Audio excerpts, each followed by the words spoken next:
جی پڑھے۔ بسم اللہ الرحمن الرحیم وبه قال حدثنا محمد بن المثنى قال حدثنا الضحاك بن مخلد قال حدثنا عبد الرحمن بن وردان قال حدثني ابو سلمة بن عبد الرحمن قال حدثني حمران قال رأيت عثمان بن عفان توضأ فذكر نحوه ولم يذكر المزمزة والاستنثار وقال فيه ومسح رأسه ثلاثا ثم غسل رجليه ثلاثا ثم قال رأيت رسول الله صلى الله عليه وسلم توضأ هكذا وقال من توضأ دون هكذا كفاه ولم يذكر قبل الصلاة. بسم اللہ الرحمن الرحیم اللہم صلی علی سیدنا مولانا محمد وعلی آلہ واصحابہ وسلم اللہم انا نحمدک ونستعینک علی ھذا. باب صفت وضوء النبی صلی اللہ علیہ وسلم. پہلی حدیث میں دو باتیں رہتی تھی، آخر میں ایک جملہ تھا ثم قال. حضرت عثمان نے پھر فرمایا رأیت رسول اللہ صلی اللہ علیہ وسلم توضأ مثل وضوئی، آپ صلی اللہ علیہ وسلم کو میں نے دیکھا آپ نے میرے وضو کے مثل وضو فرمایا. ثم قال، پھر فرمایا من توضأ مثل وضوء ھذا، جس نے میرے وضو کے مثل وضو کیا. ثم صلی رکعتین، پھر دو رکعتیں نماز پڑھی. لا یحدث فیہا نفسہ، جس میں اپنے نفس سے اس نے باتیں نہیں کی، تو اللہ اس کے سابقہ گناہوں کو معاف فرما دیں گے.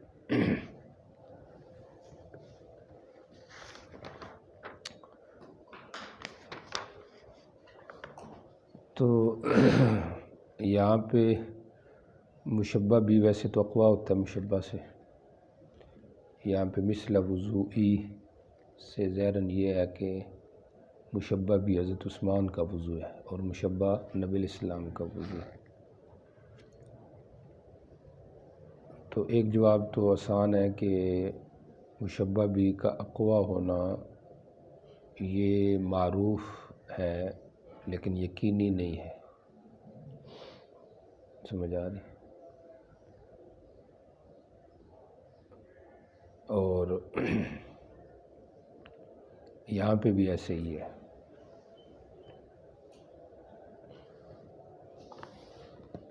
اور دوسرا جو اصل جواب ہے وہ یہ ہے کہ انہوں نے مثل وضوئی کی جو تعبیر لی ہے وہ اصل نبی الاسلام کی حدیث سے لی ہے، کیونکہ آپ نے فرمایا تھا نا کہ من توضأ مثل وضوئی. سمجھ آ رہی؟ نبی الاسلام نے فرمایا جس نے میرے وضو جیسا وضو کیا. تو حضرت عثمان کہنا چاہتے ہیں کہ میرا وضو بھی سمجھ آ رہی ایسے ہی ہے جیسے نبی علیہ السلام کا وضو تھا. اور یہ مماثلت اتنی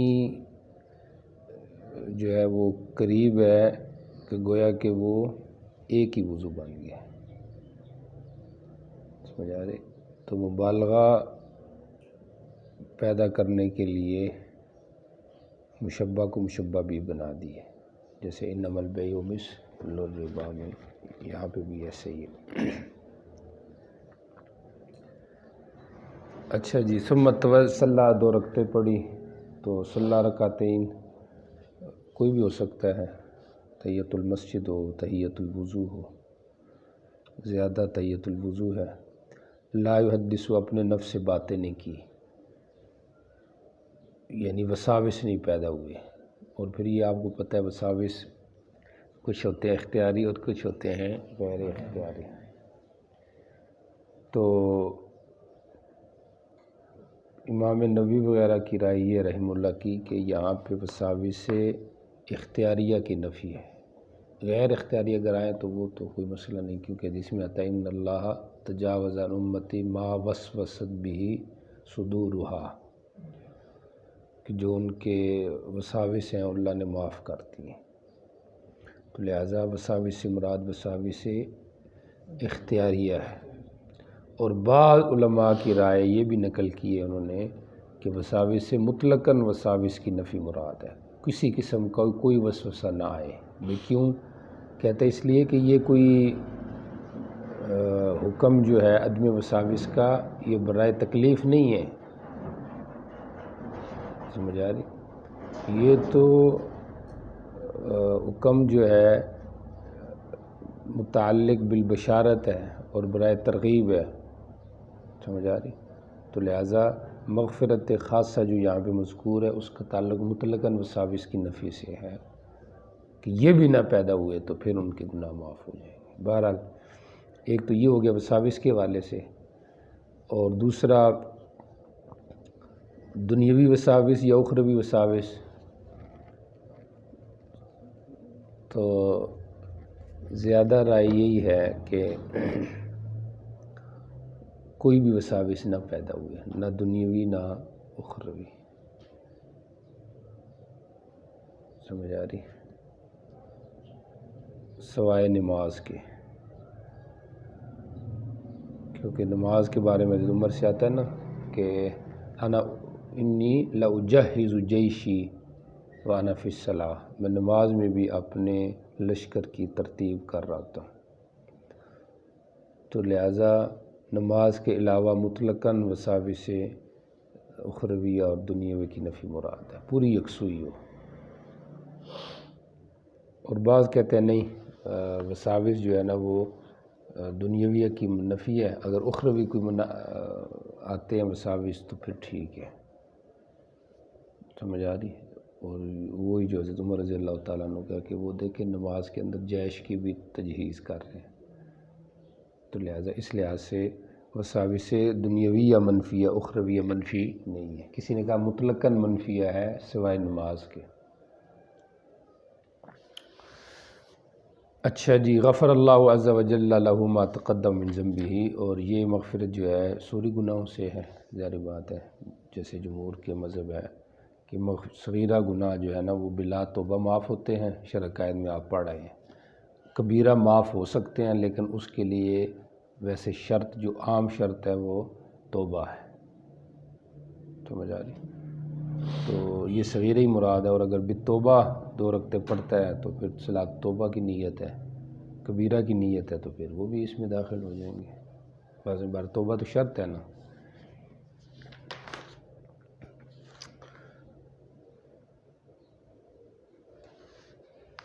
جی چلیں، اگلی جو روایت تھی وہ اس میں دیکھیے، رأیت عثمان، عمران کہتے ہیں میں نے عثمان بن عفان کو دیکھا، انہوں نے بھی وضو کیا، فذکر نحوہ، اس نے اس کی طرح ذکر کیا،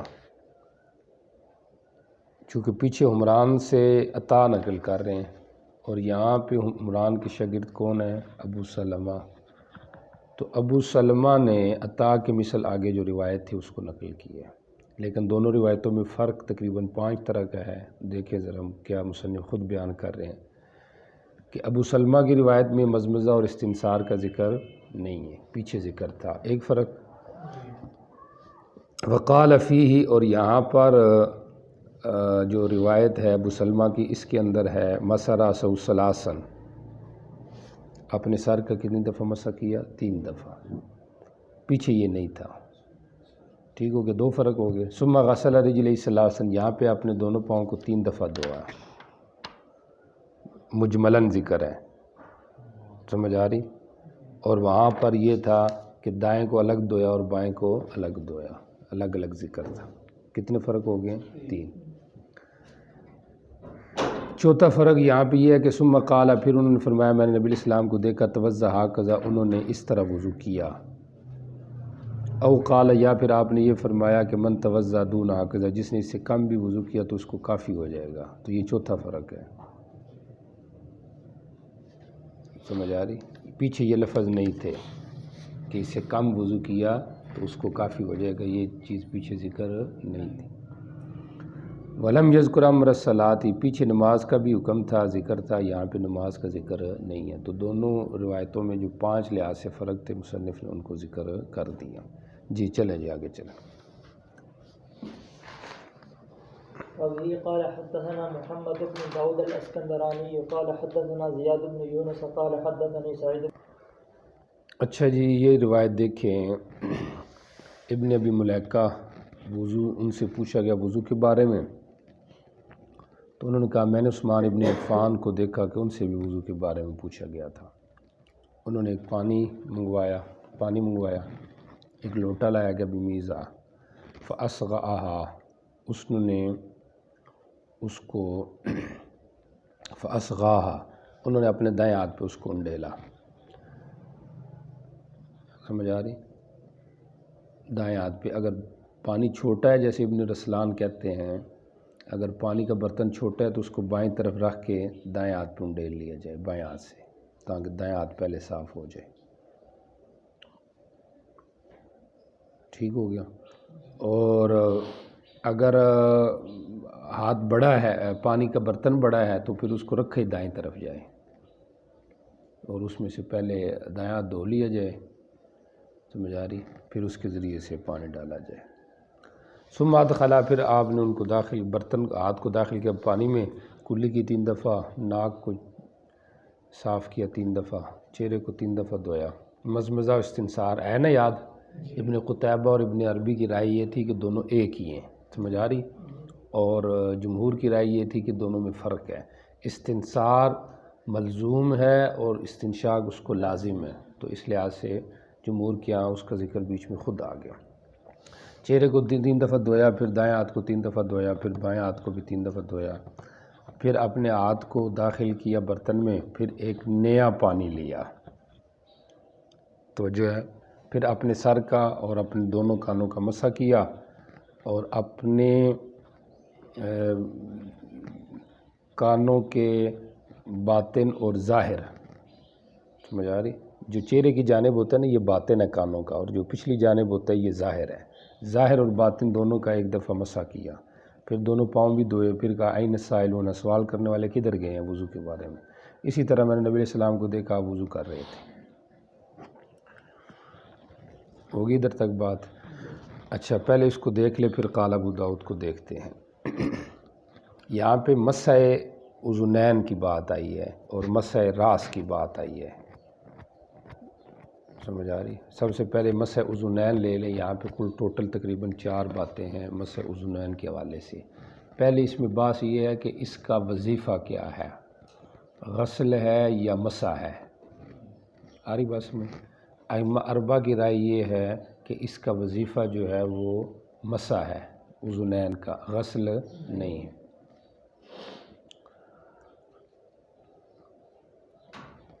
اور ظاہریہ کی رائے یہ ہے کہ ان کا وظیفہ غسل ہے، کیا ہے؟ غسل ہے۔ اور بعض علماء کی رائے یہ ہے کہ غسل اور مسح دونوں ہے، سامنے کی جانب جو باطن ہے یہ غسل ہے، اور پچھلی جانب جو ظاہر ہے یہ کیا ہے؟ مسح ہے، سمجھ آ رہی؟ اور کچھ کی رائے یہ ہے کہ دونوں کا وظیفہ ہے مسح ہی ہے، لیکن جو باطن ہے اس کا مسح چہرے کے ساتھ ہے، اور جو ظاہر ہے اس کا مسح سر کے ساتھ ہے۔ ذہن میں آگے ائمہ اربعہ کیا کہتے ہیں؟ وظیفہ مسح ہے، ظاہریہ کہتے ہیں غسل ہے، ٹھیک ہو گیا؟ اور پھر کچھ کہتے ہیں غسل ہے، سامنے کا حصہ جو ہے یہ غسل ہے اور پچھلے کا حصہ کیا ہے؟ مسح ہے، سمجھ آ رہی؟ اسحاق بن راہوے کی رائے یہ ہے، جیسے آخری میں نے مذہب بیان کیا، کہ سامنے کی جانب کا مسح ہے لیکن چہرے کے ساتھ ہے، اور پچھلی جانب کا مسح ہے لیکن سر کے ساتھ۔ سمجھ آ رہی؟ اب یہ جو لفظ آیا فغسل بطونہما وظہورہما، تو ظاہراً یہ دلیل ان کی ہوگی کہ جو مثلا ظاہریہ کی کہ غسل ہے، لیکن ہم کہتے ہیں کہ یہاں پہ غسل ہے لیکن مراد مسح ہے، اور تعبیر مسح کی غسل کے ساتھ اس لیے کی ہے کہ یہاں پہ بتانا مقصود یہ ہے کہ یہ جو مسح تھا یہ بھی چونکہ غسل خفیف ہی ہوتا ہے قسم کا، سمجھ آ رہی؟ مسح جو ہوتا ہے یہ غسل خفیف ہوتا ہے، تو اس لیے وہاں پہ غسل کا لفظ بول دیا گیا، خصوصاً جب اس کے لیے نیا پانی لیا جائے تو کیا بن جائے گا؟ غسل خفیف۔ اور ظاہریہ کے مدعا اس لیے نہیں تام ہوتا کہ وہ تو ان کے غسل کے چہرے کے ساتھ دھونے کے قائل ہیں، اور یہاں پہ تو ان کے غسل کا ذکر ہے سر کے مسح کے ساتھ، آ رہی سمجھ؟ وہ ان کے دھونے کے کہاں پہ قائل ہیں؟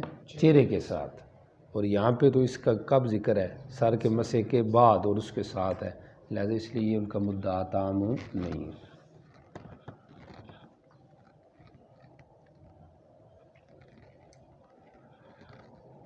اچھا جی، ایک تو یہ بات ہوگی۔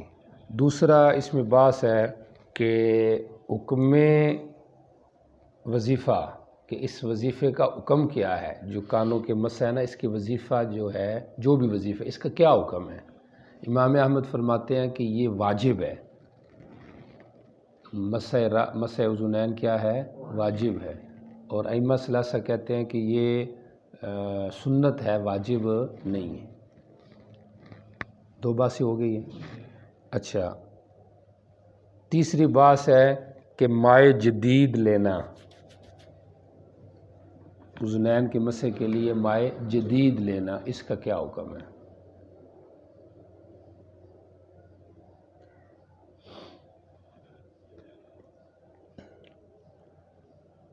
تو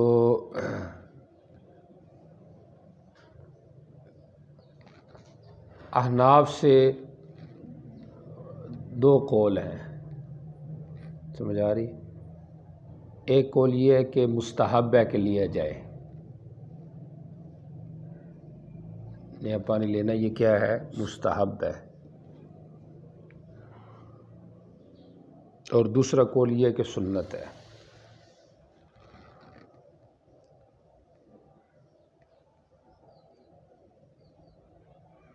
اور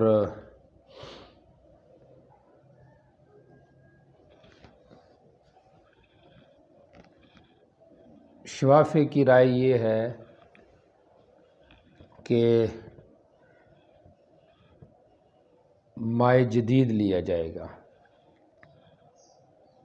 کیا لیا جائے گا؟ مائع جدید، سمجھ آ رہی؟ یا جمہور کی رائے کہہ لیں کہ مائع جدید لینا یہ کیا ہے؟ سنت ہے۔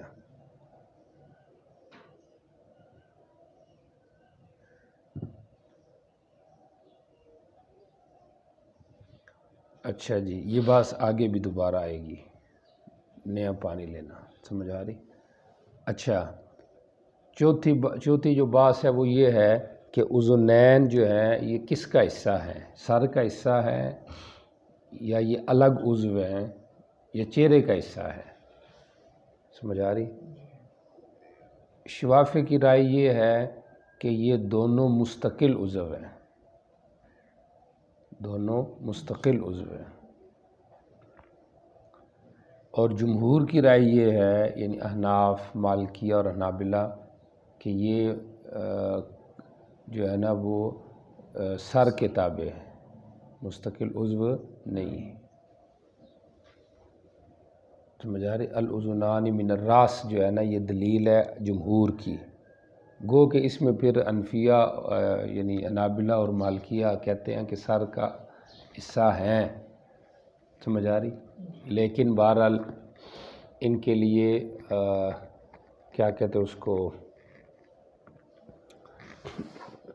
یعنی پانی جو ہے نا وہ نیا لیا جائے گا، یعنی ہے تو اس کا تابع ہے، لیکن پانی اس کے لیے کیا لیا جائے گا؟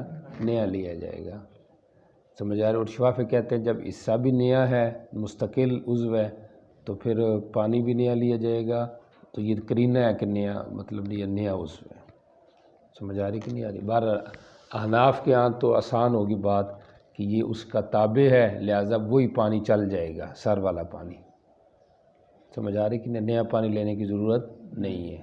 شوافی کے ہاں چونکہ نیا پانی لینا سنت ہے، لہٰذا یہ گویا کہ ایک نیا عضو ہے، سمجھ آ رہی؟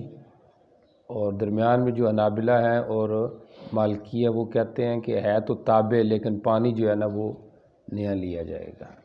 اب حنفیہ کی دلیل اس میں وہی ہے، الاذنان من الراس، اذنان سر سے ہیں، تو نبی علیہ السلام بیان خلقت تو لی نہیں ہے، بیان شرع کے لیے آئے ہیں، تو لہٰذا حکم کے لحاظ سے گویا کہ یہ اس کے تابع ہے، سمجھ آ رہی؟ تو مطلب یہ ہے کہ نیا پانی لینے کی ضرورت نہیں ہے۔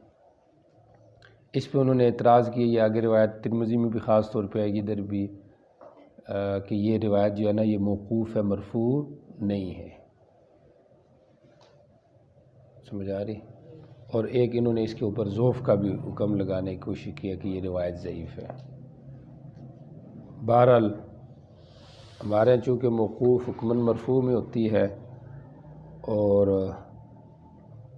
دوسرا یہ ہے کہ احادیث سے ثابت ہے کہ آپ نے نیا پانی نہیں لیا کان کے لیے، تو لہٰذا اس لحاظ سے اگر وہی پانی اس سے مسح کیا جائے تو کافی ہو جائے گا۔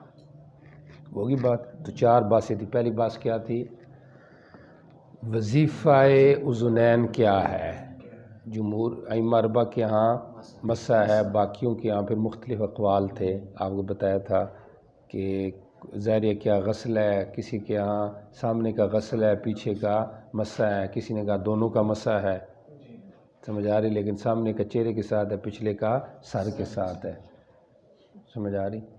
اور پھر دوسری بات کیا تھی کہ حکم وظیفہ واجب ہے یا سنت، تو امام احمد کے ہاں واجب اور باقیوں کے ہاں سنت۔ تیسری بات کیا تھی کہ نیا پانی لینا ہے یا وہی پانی سر والا، تو کہا کہ جمہور کے ہاں نیا پانی لینا ہے، اور احناف کے ہاں وہی پانی سر والا کافی ہو جائے گا، سمجھ آ رہی؟ نئے پانی لینا ضروری نہیں ہے۔ اور پھر کچھ ایک قول یہ بھی ہے کہ مستحب ہے کہ لے لیا جائے نیا پانی، سمجھ آ رہی؟ اور چوتھی بات یہ تھی کہ یہ مستقل عضو ہے یا سر کے تابع ہے۔ ظاہریہ کہتے تھے کہ یہ چہرے کے تابع ہے، کان کس کے چارے ہیں؟ چہرے کے تابع، اور ان کی دلیل وہ حدیث ہے جس میں نبی علیہ السلام سجدے میں جا کے یہ دعا کر رہے تھے، سجدہ وجہی للذی خلقہ وشق سمعہ وبصرہ، کہ وہ سجدہ کیا میرے چہرے نے اس ذات کے لیے جس نے اس کو پیدا کیا، وشق سمعہ، اور اس کے سمع کو کیا کر دیا؟ پھاڑ دیا، کھول دیا۔ تو یہاں پہ دیکھیں سمع کی اضافت کس کی طرف کی گئی؟ چہرے کی طرف، لہٰذا یہ کس کا حصہ ہو گیا؟ چہرے کا۔ تو جب چہرے کا ہو گیا تو اب اسی سے وہ کہتے ہیں کہ جب چہرے کو دینا ہے تو پھر کانوں کو بھی دھونا ہے۔ اچھا جی، اب ذرا دیکھیں ثم غسل رجلہ، قال ابو داؤد کے اوپر آ جائیں۔ امام ابو داؤد کہتے ہیں احادیث عثمان صحاح جو صحیح روایات ہیں، کلھا، ساری کی ساری، مراد یا تو اکثر ہیں، سمجھ آ رہے؟ اکثر روایات، اور کیونکہ بعض ضعیف کے اندر تو مسح راس ثلاثن کا بھی ذکر ہے، سمجھ آ رہی؟ اور یا پھر آسان ہے کہ یہ تاکیدی صحاح کی ہے کہ صحیح جتنی روایات ہیں، ٹوٹل عثمان کی احادیث نہیں، یعنی کلھا تاکید صحاح کی ہے، صحیح جتنی بھی ہیں وہ دلالت کر رہی ہیں کہ مسح راس ایک ہی دفعہ ہے، سمجھ آ رہی؟ دیکھیں نا پیچھے جو روایت گزری ہے نا، کدھر گئی ہے یہ جو پچھلی روایت اس سے جو ہم نے آج پہلے دفعہ پڑھی، 107 نمبر حدیث جو ہے، عبد الرحمن ابن وردان، نظر آ رہی؟ قال حدثني ابو سلمہ، دوسرے لائن کے اوپر جو ہے، اس میں کیا ہے؟ تیسری لائن، ومسح راسہ ثلاثا، نبی علیہ السلام نے سر کا مسح کتنی دفعہ کیا؟ 3 دفعہ کیا، سمجھ آ رہی؟ تو مصنف اس پہ کہہ رہا ہے کہ عثمان رضی اللہ تعالیٰ عنہ کی صحیح روایت ساری دلال کر رہے ہیں مسح راس ایک ہی دفعہ ہے، کیونکہ روات نے وضو کو 3 دفعہ کا ذکر کیا ہے، اور وہاں پہ انہوں نے صرف ومسح راسہ ذکر کیا ہے، ثلاثن کی قید ذکر نہیں کی۔ لم یذکروا عددا، انہوں نے عدد کا ذکر نہیں کیا، کما ذکروا فی غیر، جس طرح غیر مسح راس میں انہوں نے ذکر کیا ہے نا، چہرے کا ذکر ہے ثلاثن، ہاتھ دھونے کا ذکر ہے ثلاثن، تو اس جگہ پہ ثلاثن ذکر نہیں کیا، تو سقوط فی معرض البیان بیان، اور خاص طور پہ جب پیچھے ہر چیز کے ساتھ تعداد کا ذکر آ رہا ہے تو ادھر نہیں کیا، سمجھ آ رہی؟ اب یہ جو ثلاثن جس میں آیا ہے ومسح راسہ ثلاثن، تو مصنف نے اس کی تعویل پیش کی ہے کہ سر کے مسح کے ساتھ ثلاثن کی قید یہ کسی راوی کا تصرف ہے، چونکہ عموماً بعض روایتیں ان کی کیا تھی؟ مجمل تھی، جن میں اتنا تھا توضأ ثلاثن، کہ آپ نے وضو کیا کتنی دفعہ؟ 3 دفعہ، تو اس سے پھر کسی راوی نے مسح راسہ کے ساتھ بھی کیا لگا دیا؟ ثلاثن لگا دیا، حالانکہ ثلاثن مسح راس کے ساتھ نہیں لگتا۔ یہ آگی بات سمجھ سب کو؟ سمجھ آ رہی؟ امتحان میں آ نہ جائے تو پھر آپ نے اس کو دیکھ لینا ہے، آسان سا لیکن اس کو سمجھنا ہے۔ اب جن روایت میں مسراسا و سلاسن کا ذکر آیا توجہ کرے، وہ روایتیں ضعیف ہے۔ کیا ہے؟ روایتیں ضعیف ہے۔ دیکھیں عبد الرحمن ابن وردان دوسری لائن میں نظر آ رہا ہے، یہ ضعیف راوی ہے۔ اس کی روایت میں بھی مسراسا وہ کیا ہے؟ سلاسن ہے، اس کے اوپر لائن لگا لیں، عبد الرحمن ابن وردان۔ اسی طریقے سے نیچے آ جائیں، یہ جو روایت ہے نا 110 کدھر ہے؟ روایت 110، اس کے اندر بھی مسراسا و سلاسن نظر آ رہا ہے۔ ہاں، اور اس روایت کے اندر شقیق ابن جمرہ جو راوی ہے، عامر ابن شقیق ابن جمرہ، یہ راوی جو ہے نا یہ بھی ضعیف ہے۔ تو گویا کہ یہ روایتیں کیا ہیں؟ ضعیف ہے، جن میں مسئلہ، اس لیے امام بخاری نے ان روایتوں کو ضعیف قرار دیا ہے۔ سمجھ آ رہی کہ نہیں آ رہی کہ یہ روایات کیا ہیں؟ ضعیف ہیں۔ تو ایک تو یہ ہوگی کہ یہ ضعیف ہوگی، دوسرا یہ ہوگی کہ یہ روایات مجمل ہیں عموماً، جن میں مسراس کا ذکر ہے، تو سلاسن کی قید راوی نے اپنی طرف سے لگا دی ہے۔ اور تیسرا روایات یعنی اتنا تھا مسراس ہو بس، یا توزع سلاسن تھا تو راوی نے اس کے ساتھ لگا دیا، تو مجمل روایات ہی، لہٰذا جو مفسر روایات ہیں ان کو ترجیح ہوگی۔ سمجھ آ رہی؟ اور یا پھر یہ ہو جائے گی جو صحیح روایات ہیں، سمجھ آ رہی، اور مفصل روایات ہیں ان کو کیا دیں گے، اور باقی جو روایات جو دیگر صحابہ کی روایات ہیں جن میں ایک دفعہ ذکر ہے تو ان کو کیا کی جائے گی؟ ترجیح دی جائے گی۔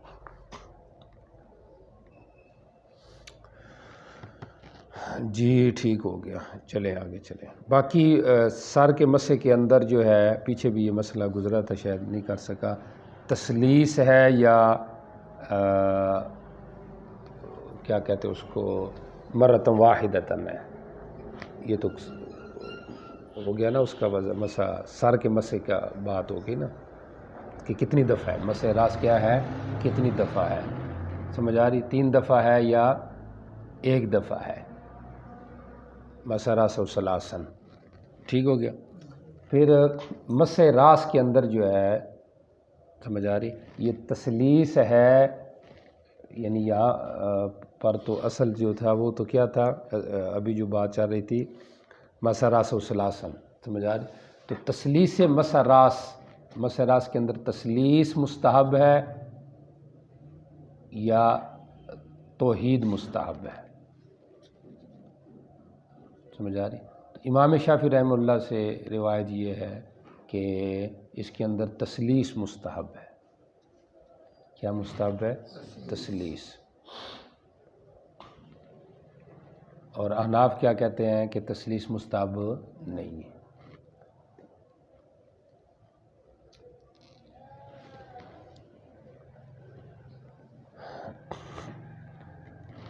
بات سمجھ آ رہی کہ نہیں آ رہی؟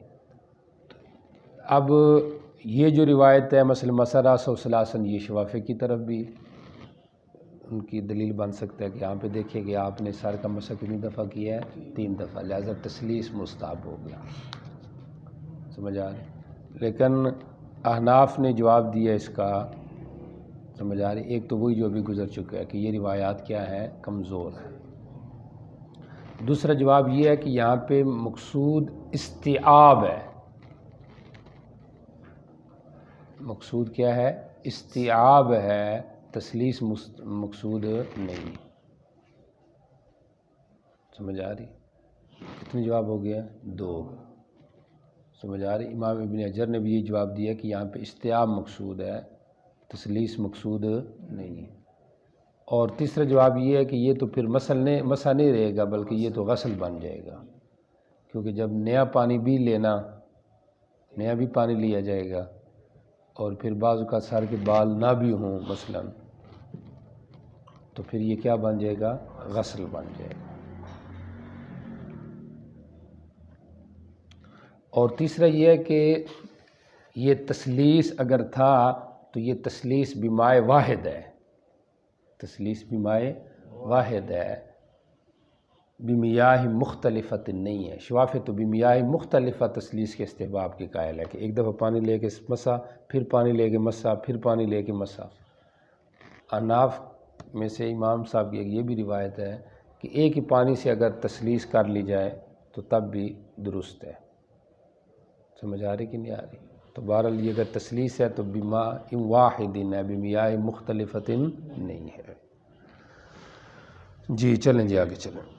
وبه قال حدثنا إبراهيم بن موسى قال أخبرنا عيسى قال حدثنا عبيد الله يعني ابن أبي زياد عن عبد الله بن عبيد الله عمير عن أبي علقمة أن عثمان دعا بماء فتوزع فأغرى بيده اليمنى على اليسرى ثم غسلهما إلى الكوعين قال ثم مزمز واستنشق ثلاثا وذكر الوضوء ثلاثا قال ومسح برأسه ثم غسل رجليه وقال رأيت رسول الله صلى الله عليه وسلم توزع مثل ما رأيتموني توزعت ثم ساق نحو حدیث الزہری واتم۔ یہاں پہ بھی وہی روایت ہے لیکن اس کا طریق دوسرا ہے۔ حضرت عثمان نے پانی منگوایا، وضو کیا، اپنے دائیں ہاتھ سے بائیں پہ ڈالا، پھر دونوں کو 2 گھٹوں تک دھویا، پھر کلی کی اور ناک میں پانی ڈالا 3 دفعہ، اور وضو کو پھر راوی نے 3 دفعہ وضو کا بھی ذکر کیا، اور پھر حضرت عثمان نے اپنے سر کا مسح کیا اور اپنے دونوں پاؤں دھوئے، اور پھر آگے وہی روایت ہے۔ جی چلے آگے چلیں۔ وبه قال حدثنا هارون بن عبد الله قال حدثنا يحيى بن آدم قال حدثنا إسرائيل عن عامر بن شقيق بن جمرة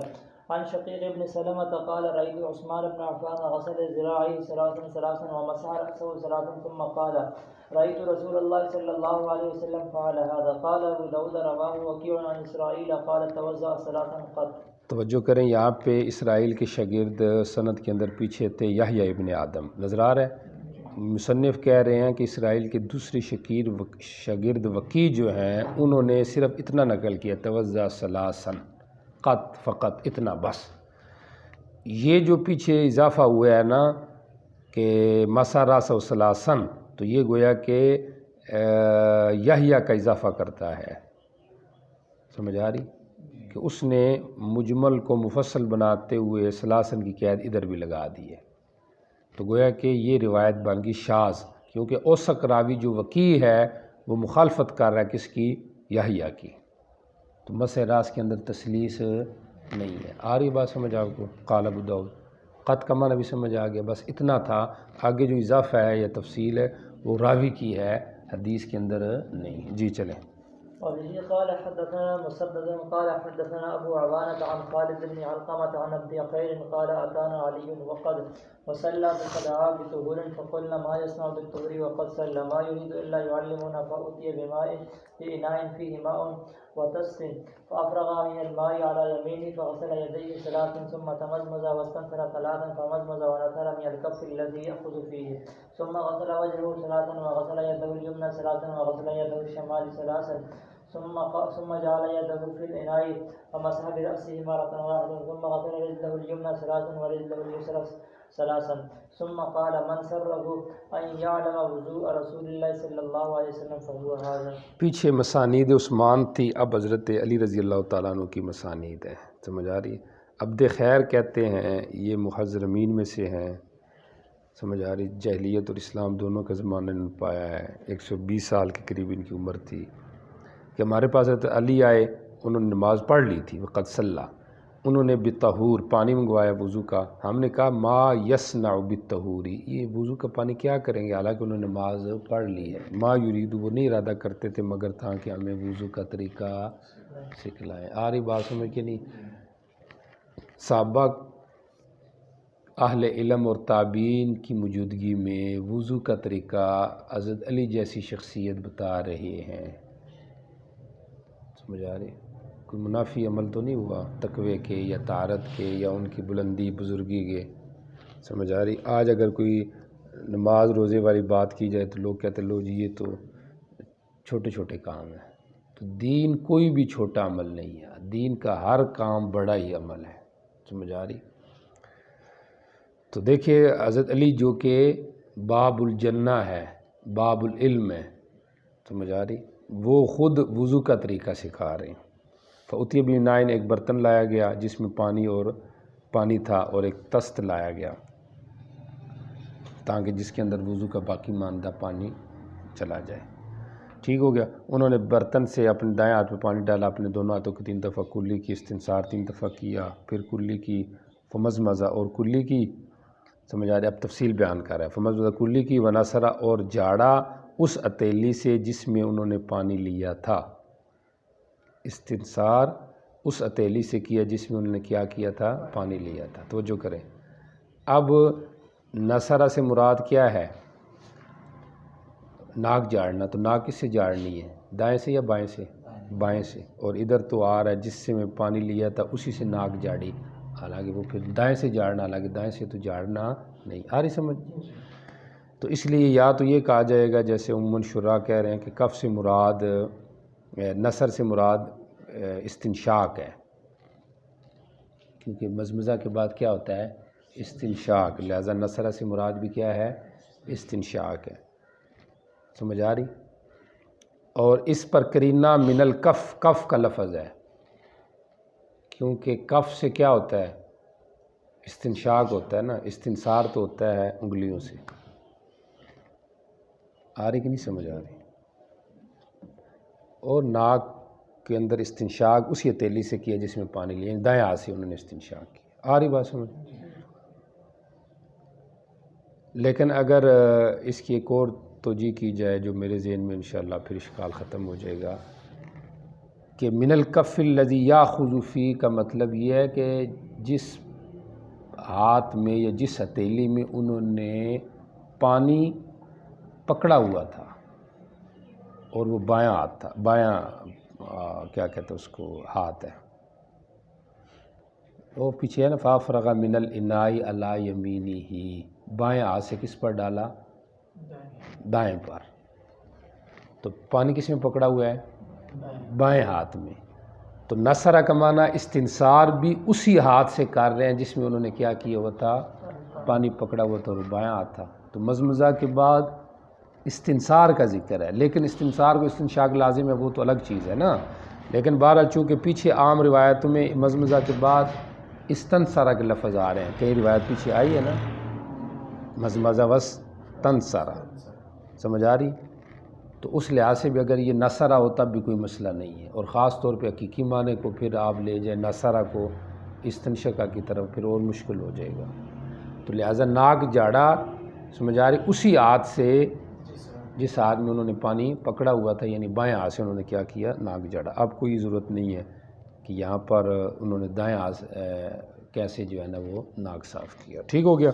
پھر اپنے چہرے کو 3 دفعہ دھویا، اپنے دائیں ہاتھ کو بھی 3 دفعہ دھویا، بائیں کو بھی 3 دفعہ، پھر اپنے ہاتھ کو برتن میں ڈالا، اپنے سر کا 1 ہی دفعہ مسل کیا، دائیں ہاتھ کو، پاؤں کو 3 دفعہ دھویا. آگے بشارت ہے، جس کو اچھا لگتا ہے کہ وہ نبی علیہ السلام کا وضو سمجھے تو وہ ھذا. جی ٹھیک ہو گیا. وبه قال حدثنا الحسن بن علي الحلواني قال حدثنا حسين بن علي الجعفي عن زائدة قال حدثنا خالد بن علقمة الهمداني عن عبد خير قال صلى علي الغداة ثم دخل الرحبة فدعا بماء فأتاه الغلام بإناء فيه ماء وتست. قال فأخذ الإناء بيده اليمنى فأغرى على يده اليسرى وغسل كفيه 3 ثم دخل يده اليمنى في الإناء فتمزمز 3 واستنشق 3 ثم ساق قريبا من حديث أبي عوانة قال ثم مسح رأسه مقدمه ومؤخره مرة ثم ساق الحديث نحوه. یہ جو ہے نا رحبہ، یہ کوفہ کا ایک محلہ ہے. رحبہ میں داخل ہوئے حضرت علی صبح کے وقت، صبح کی نماز پڑھی تو پانی منگوایا. ایک غلام ایک برتن لایا جس میں پانی بھی تھا، اور ایک کیا لایا؟ تست بھی لے کے آیا. مات سمجھ آ رہی؟ بی انائن و تستن، تست الگ لے کے آیا، سمجھ آ رہی؟ ٹپ وغیرہ تاکہ بچا ہوا پانی اس کے اندر جائے. جی ٹھیک ہو گیا. آگے چلیں. وبه قال حدثنا محمد بن المثنى قال حدثني محمد بن جعفر قال حدثنا شعبة قال سمعت مالك بن عرفتة قال سمعت عبد خير قال رأيت عليا أوتي بكرسي فقعد عليه ثم أوتي بكوز من ماء فغسل يده 3 ثم تمزمز مع الاستنشاق بماء واحد وذكر الحديث. توجہ کریں یہاں پہ نا متن کے اندر ایک گڑبڑ ہے. شعبہ کہتے ہیں میں نے مالک ابن عرفتہ سے سنا ہے. سمجھ آ رہی؟ پیچھے شعبہ کے جو عدیل ہے نا،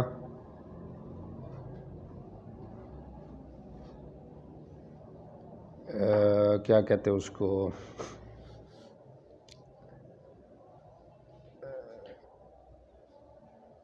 زائدہ، سمجھ آ رہی؟ کون ہے؟ زائدہ۔ وہ ان زائدہ قال حدثنا خالد بن علقمہ، نظر آ رہا ہے؟ یہ شعبہ کا عدیل ہے، یعنی اس کا ہم سبق ہے، سمجھ آ رہی؟ زائدہ۔ اسی طریقے سے ابو عوانہ،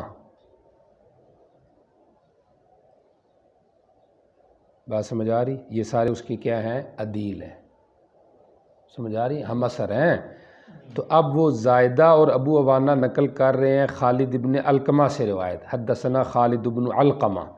ادھر جب شعبہ نے نقل کیا، شعبہ کہتا ہے میں نے مالک ابن عرفتہ سے سنا۔ امام ترمذی نے بھی کہا ہے کہ یہ غلطی ہے، اور امام نسائی نے بھی کہا قال ابو عبد الرحمن، سمجھ آ رہے کہ نہیں؟ مالک ابن عرفتہ خطا والصواب خالد ابن علقمہ، مالک ابن عرفتہ میں غلطی ہے، یہ نہیں ہے اصل راوی کا نام، شعبہ کا استاد یہاں پہ خالد ابن علقمہ ہے۔ آ رہی کہ نہیں سمجھ آ رہی؟ تو بہرحال یہاں پہ شعبہ کو وام ہوا ہے کہ وہ اپنے استاذ کے نام میں کیا ہو گیا ہے، اس نے غلطی لگ گئی اس کو، سمجھ آ رہی؟ اس پہ بعض لوگوں کو اشکال ہوا کہ بھئی استاذ کا نام ہی نہ بندے کو آئے، یہ تو عجیب سا وام ہے۔ آ رہی کہ نہیں سمجھ آ رہی؟ تو یہ جس نے یہ اشکال کی ہے وہ اس کو اس زمانے میں لانا چاہیے، سمجھ آ رہی کہ نہیں آ رہی؟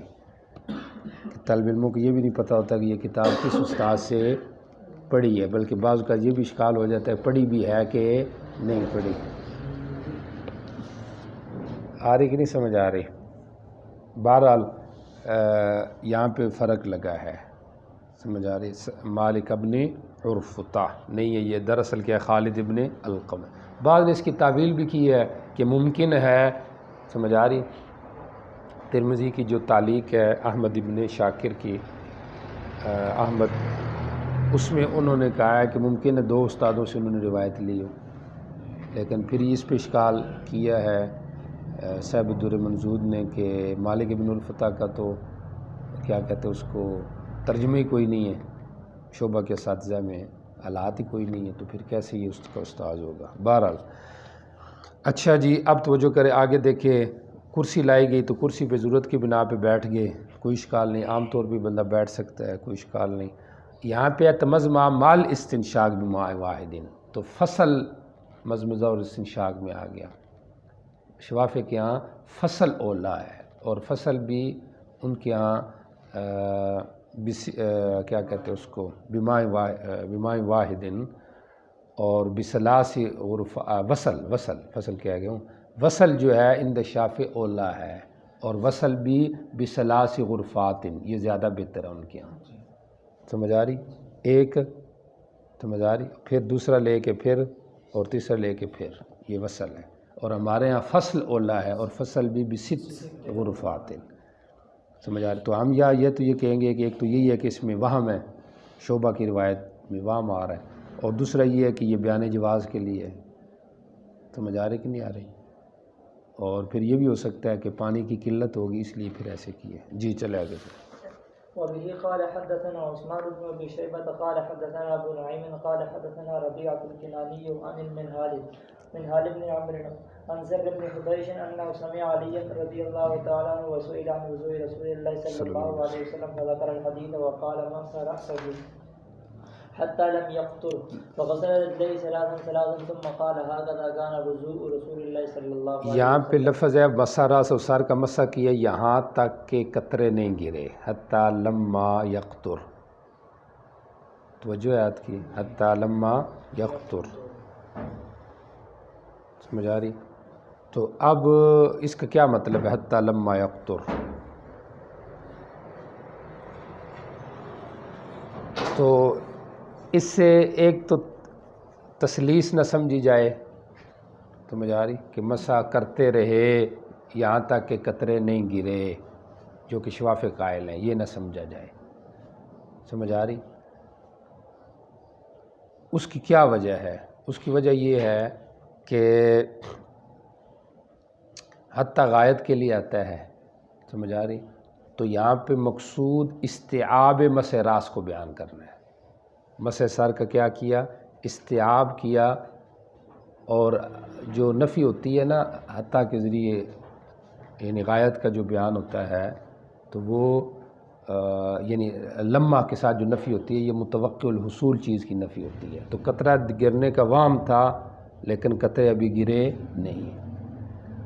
تو اس لحاظ سے پھر حتیٰ کو یا تو ابتدائیہ لے لیا جائے، کیا لیا جائے، ولما یقتر، اور یعنی ولم یقتر، آپ نے سر مسح کیا اور قطرے گرے نہیں، ولم یقتر، لما بن لم، سمجھ آ رہی. اور یا پھر یہ حتیٰ جو اگر غائط کے لیے لینا ہے تو پھر معنی یہی ہوگا کہ استیعاب کیا اول سے لے کر آخر تک، سمجھ آ رہی، کہ ابھی قطرے گرے نہیں تھے کیونکہ متوقع تک گر جاتے، کیونکہ سارا ہاتھ جو اوپر ہی تھا ابھی تک ابتدا سے آخر تک، لیکن آپ نے جو ہے نا مسح کو جاری رکھا، مسح کو کیا کیا، جاری رکھا، ہو گیا مسارا سر کا مسح کیا اور قطرے نہیں گرے، یا یہاں تک کہ ابھی تک قطرے نہیں گرے تھے کہ آپ نے استیعاب کو جاری رکھا. جی چلے آگے چلیں. جی چلو. زياد بن أيوب التوسي قال حدثنا عبيد الله بن موسى قال حدثنا فطر عن أبي فروة عن عبد الرحمن بن أبي ليلى قال رأيت عليا توضأ فغسل وجهه ثلاثا وغسل ذراعيه ثلاثا ومسح برأسه واحدا ثم قال هكذا توضأ رسول الله صلى الله عليه وسلم. جی. وبه قال حدثنا مسدد وابو توبة قال یہ محبت اور عشق ہے نا جی، محبوب کی چھوٹی چھوٹی ادا بھی انسان کو بڑی محسوس ہو. انی احببت، مجھے یہ پسند لگا ہے کہ میں تمہیں دکھاؤں کہ نبی اسلام کا وضو کیسے ہے. سمجھ آ رہی کہ نہیں آ رہی؟ جی چلیں. وبه قال حدثنا عبد العزيز بن يحيى رأسي ثلاثا. دیکھیے ذرا روایت حضرت ابن عباس رضی اللہ تعالیٰ سے منقول ہے، فرماتے ہیں میرے اوپر حضرت علی داخل ہوئے، وقد احراق الماء، انہوں نے پانی کو بہا لیا تھا، یعنی پیشاب چھوٹا کیا تھا. اب یہاں پہ احراق الماء کا لفظ ہے، حالانکہ دار قطنی کی غالباً روایت ہے جس میں آپ نے فرمایا لا تقولوا احرقت الماء، یہ نہ کہ احرقت الماء، سمجھ آ رہی، منع کیا احراق کا لفظ بولنے سے. تو جواب یہ ہے کہ وہ روایت ضعیف ہے، یہ کنایا ہے پیشاب سے، اور کنائے کا استعمال تو ایسے موقع پہ مستحب ہے، بلکہ جیسے اوجا احدکم من الغائط، اس قسم کی جو الفاظ ہے. بہرحال انہوں نے وضو کا پانی منگوایا، ہم ایک برتن لے کے آئے چھوٹا سا پیتل یا پتھر کا، طور کا لفظ سمجھ آ گیا. امتحان میں بعض اوقات یہ بھی آ جاتا ہے ما معنی الطور، سمجھ آ رہی کہ نہیں آ رہی، والشبہ والصفر، سمجھ آ رہی، والمیضع، تو اس لیے پریشان نہیں ہونا کہ یہ کدھر سے آ گیا. تو یہ چھوٹے چھوٹے لفظ جو ہے نا ترجمے ان کے بھی ان کی طرف توجہ رکھنی. یہاں تک کہ ہم نے ان کو رکھا آپ کے سامنے، فقال، فرمایا ابن عباس کیا میں تجھے نہ دکھاؤں آپ کیسے وضو کرتے تھے؟ میں نے کہا جی بالکل. انہوں نے پانی کو ڈیلا اپنے ہاتھ پر، پھر اس کو دھویا، پھر دایاں داخل کیا، اپنے بائیں ہاتھ پر اس کو ڈالا، پھر ہتھیلی دھوئے، پھر کلی کیا، استنثار کیا، دونوں ہاتھوں کو برتن میں داخل کیا، ایک چلو لیا پانی سے، فزارہ بیالا وجی، اور اس کو اپنے چہرے پہ مارا. سمجھ آ رہی، لطمہ، چہرے پہ مارنا. تو اس روایت میں کچھ چیزیں ایسی ہیں جو عام روایات کے خلاف ہے، جن میں ایک یہ بھی ہے، سمجھ آ رہی، کہ پانی کو چہرے پہ مارنا عام روایتوں میں مارنے کا ذکر نہیں ہے، غسل کا ذکر ہے. تو یا تو یہ کہا جائے گا کہ یہ بیان جواز کے لیے ہے، سمجھ آ رہی، بیان جواز کے لیے ہے کہ اس طرح کرنا بھی کیا ہے، جائز ہے، یا یہ کنایا ہے دھونے سے ہی. کس سے؟ دھونے سے ہی، کیونکہ زارہ بات کئی معنی آتے ہیں. بہرحال آپ نے چہرہ دھویا، پھر آپ نے لقمہ بنایا اپنے انگوٹھوں کا، اپنے انگوٹھوں سے، سمجھ آ رہی، یعنی داخل کیا اپنے انگوٹھوں کو اپنے کانوں کی سامنے جانب، پھر دوسری اور تیسری جانب دفعہ بھی ایسے کیا. اپنے دونوں انگوٹھوں کا کیا بنایا؟ لقمہ، یعنی ان کو کیا بنایا؟ لقمہ بنانے کا معنی داخل کیا، اور لقمہ جو داخل کیا جاتا ہے نا، تو اپنے انگوٹھوں کو لقمہ بنایا، یعنی کانوں کے اندر داخل کیا. اب یقین کی دلیل ہو جائے گی ان حضرات کی جو یہ کہتے ہیں کہ اگلے حصے کا جو غسل ہے مثلا، تو غسل تو کہہ نہیں سکتے کیونکہ صرف داخل کرنے سے تو غسل نہیں ہوگا. سمجھ آ رہی کہ نہیں آ رہی؟ تو ظاہریہ کی دلیل بنائے تو صرف مبہم دلیل ہے، کیونکہ صرف سامنے کی بات ہے، پچھلے کی تو بات ہی نہیں ہے. اور جو کہتے ہیں اگلے حصے کا مسا اگلے کے ساتھ ہے، پچھلے کا پچھلے کے ساتھ ہے، تو ان کی دلیل بن سکتا ہے، لیکن چونکہ اس میں پھر تکرار ہے مسے کا کیا ہو جائے گا، تکرار ہو جائے گا، 3 دفعہ جب اس کو اندر ڈالیں گے ہاتھ جب کہ وہ بھگا ہوا ہے تو غسل کی صورت بن جائے گی۔ سمجھ آ رہی؟ بہرحال یہ بھی ایک عام روایت کے خلاف جو ہے یہ گویا کہ شاذ ہے، توجہ ہے۔ تو یا تو یہ کہا جائے گا کہ بیان جواز کے لیے آپ نے ایسے کیا، سمجھ آ رہی کہ چہرے کے ساتھ ہی آپ نے لقمہ بنایا کانوں کی طرف انگوٹھوں کا، سمجھ آ رہی، یا اس کو کیا کہتے ہیں، اس کو گرمی پہ محمول تبرید پر محمول کیا جائے گا، ٹھنڈک حاصل کرنے کے لیے آپ نے کیا کر لیا ہے، ایسے کر لیا۔ یا وہی بات ہے کہ یہ روایت کیا ہے، شاذ ہے، سمجھ آ رہی کہ اس سے استدلال ٹھیک نہیں ہے۔